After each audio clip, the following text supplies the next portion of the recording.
Hello दोस्तों, Saptarang Hindi take channel में आप सभी का स्वागत है।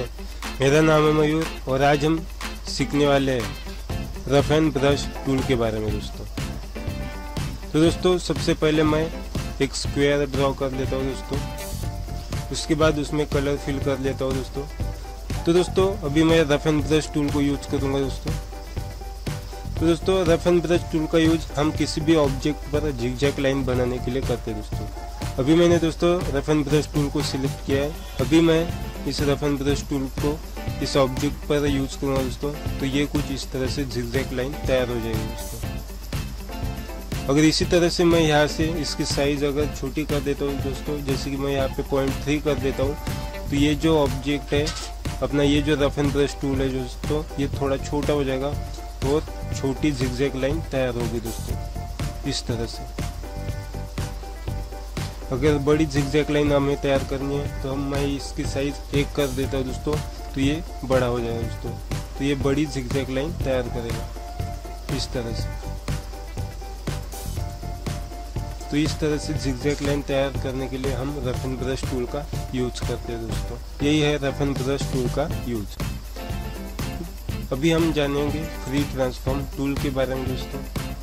फ्री ट्रांसफॉर्म टूल का यूज हम किसी भी ऑब्जेक्ट को रोटेट करने के लिए, स्क्यू करने के लिए, मिरर के लिए और स्केल करने के लिए करते हैं दोस्तों। अभी मैं यहाँ पर एक रेक्टेंगल ड्रॉ करता हूँ दोस्तों और उसमें कोई भी कलर फिल कर देता हूँ और मैं सिलेक्ट करता हूँ फ्री ट्रांसफॉर्म टूल को और इस ऑब्जेक्ट को भी सिलेक्ट करता हूँ दोस्तों।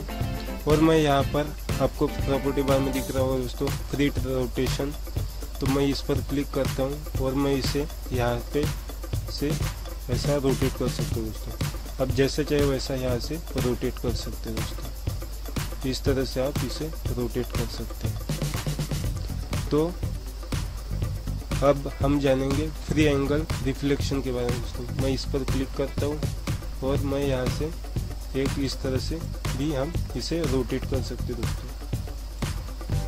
इस तरह से हम इसे ये कर सकते हैं। उसी तरह से अभी हम फ्री स्केल को सिलेक्ट करते हैं दोस्तों और फ्री स्केल को यूज करने से हम किसी भी ऑब्जेक्ट को बड़ा या छोटा कर सकते हैं दोस्तों। इस तरह से हम इसे बड़ा या छोटा कर सकते हैं दोस्तों। इस तरह से हम किसी भी ऑब्जेक्ट को कर सकते हैं दोस्तों। तो इसका यूज ये है दोस्तों। मैं कंट्रोल Z करता हूँ, वापिस आ जाता हूँ दोस्तों। अब हम जानेंगे फ्री स्क्यू के बारे में। मैं फ्री स्क्यू को सिलेक्ट करता हूँ और ऑब्जेक्ट को यहाँ से मैं इस तरह से कर सकता हूँ दोस्तों। तो फ्री स्क्यू का यूज ये है दोस्तों। इस तरह से आप ऑब्जेक्ट को कर सकते हैं, इसलिए फ्री स्क्यू यूज करते हैं दोस्तों। अभी हम जानेंगे दोस्तों स्मीयर टूल के बारे में। स्मीयर टूल का यूज हम किसी भी ऑब्जेक्ट की आउटलाइन को चेंज करने के लिए कर सकते हैं दोस्तों। मैं एक रेक्टेंगल यहाँ पे ड्रॉ करता हूँ दोस्तों, इसमें एक कलर फिल कर देता हूँ और स्मीयर टूल को सिलेक्ट करता हूँ और मैं इस स्मीयर टूल से इसे इस तरह से कर सकता हूँ दोस्तों। मैं यहाँ से इसे ड्रैग करूँगा और इधर से भी इसे ड्रैग करूँगा और ऊपर से भी इस तरह से और नीचे से भी इस तरह से मैं इसे ड्रैग करूँगा दोस्तों। तो इस तरह से हम स्मीयर टूल का यूज़ कर सकते हैं। उसी तरह से मैं यहाँ पे एक सर्कल लेता हूँ दोस्तों, उसमें कोई भी कलर फिल कर देता हूँ और स्मीयर टूल को सिलेक्ट करता हूँ। इसी तरह से मैं इसको भी करूँगा दोस्तों। तो आप देख सकते हैं कि ये स्मीयर टूल किस तरह से काम कर रहा है। इस तरह से हम स्मीयर टूल का यूज कर सकते हैं दोस्तों। उसी तरह से मैं दूसरा रेक्टेंगल ड्रॉ करता हूँ दोस्तों और स्मीयर टूल को सिलेक्ट करता हूँ। यहाँ से मैं इसे सिलेक्ट करता हूँ दोस्तों, पॉइंटी स्मीयर को। और आप देखेंगे दोस्तों इसमें मैं कलर फिल कर देता हूँ, तो ये पॉइंटी स्मीयर किस तरह से वर्क करता है दोस्तों। आप इस तरह से भी इसे बना सकते हैं।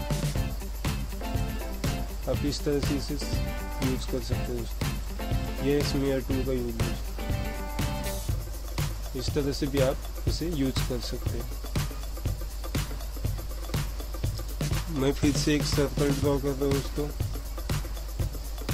और इसमें कलर फिल करता हूँ और आप स्मेयर टूल को सिलेक्ट करता हूँ और इसकी जो साइज़ है वो मैं इसे बढ़ा देता हूँ दोस्तों। जैसे कि यहाँ पर 1 है, मैं यहाँ पे 5 कर देता हूँ। तो आप देखेंगे दोस्तों कि इसका जो राउंड है वो बड़ा हो गया दोस्तों। अब मैं ड्रैग करूँगा तो ये कुछ इस तरह से बनेगा दोस्तों। तो ये हो गया, इस तरह से होता है दोस्तों। हम इसे इस तरह से बड़ा छोटा कर सकते हैं। तो ये इस तरह से यूज़ होता है दोस्तों। तो यही यूज है दोस्तों स्मेयर टूल का। अभी हम जानेंगे दोस्तों ट्विज़र टूल का यूज करना। तो ट्विज़र टूल का यूज हम किसी भी ऑब्जेक्ट की आउटलाइन को ट्विज़र करने के लिए यूज करते हैं दोस्तों। जैसे कि मैं यहाँ पर एक रेक्टेंगल ड्रॉ करता हूँ दोस्तों और ट्विज़र टूल को सिलेक्ट करता हूँ और आप देखेंगे कि ये किस तरह से वर्क करता है। और मैं यहाँ पे इसे अपने माउस की लेफ्ट बटन को दबा के रखूँगा थोड़ी देर। तो ये देखेंगे दोस्तों आप ये कि ये किस तरह से इसकी आउटलाइन चेंज हो रही है दोस्तों और इसे किस तरह से इफेक्ट आ रहा है दोस्तों। मैं इसमें कलर फिल कर देता हूँ दोस्तों। तो आप देखेंगे कि इसमें ये किस तरह से हो रहा है दोस्तों।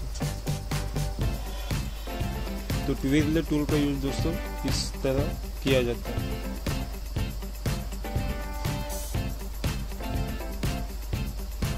इस तरह से इसकी आउटलाइन जो है वो चेंज होती रहती है दोस्तों।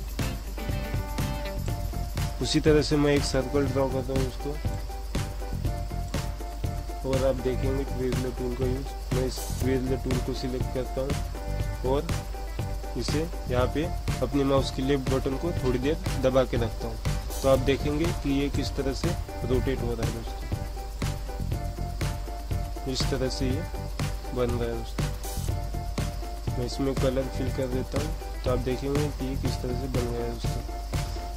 अगर मैं इसकी साइज़ बढ़ा देता हूँ, यहाँ पे 1 है, वहाँ पे 2 कर देता हूँ दोस्तों। तो आप देखेंगे कि ये किस तरह से बड़े इसमें घूम रहा है दोस्तों।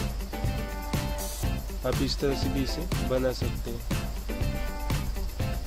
तो इस ट्विज़र टूल का यूज किसी भी आउटलाइन को इस तरह से बनाने के लिए किया जाता है।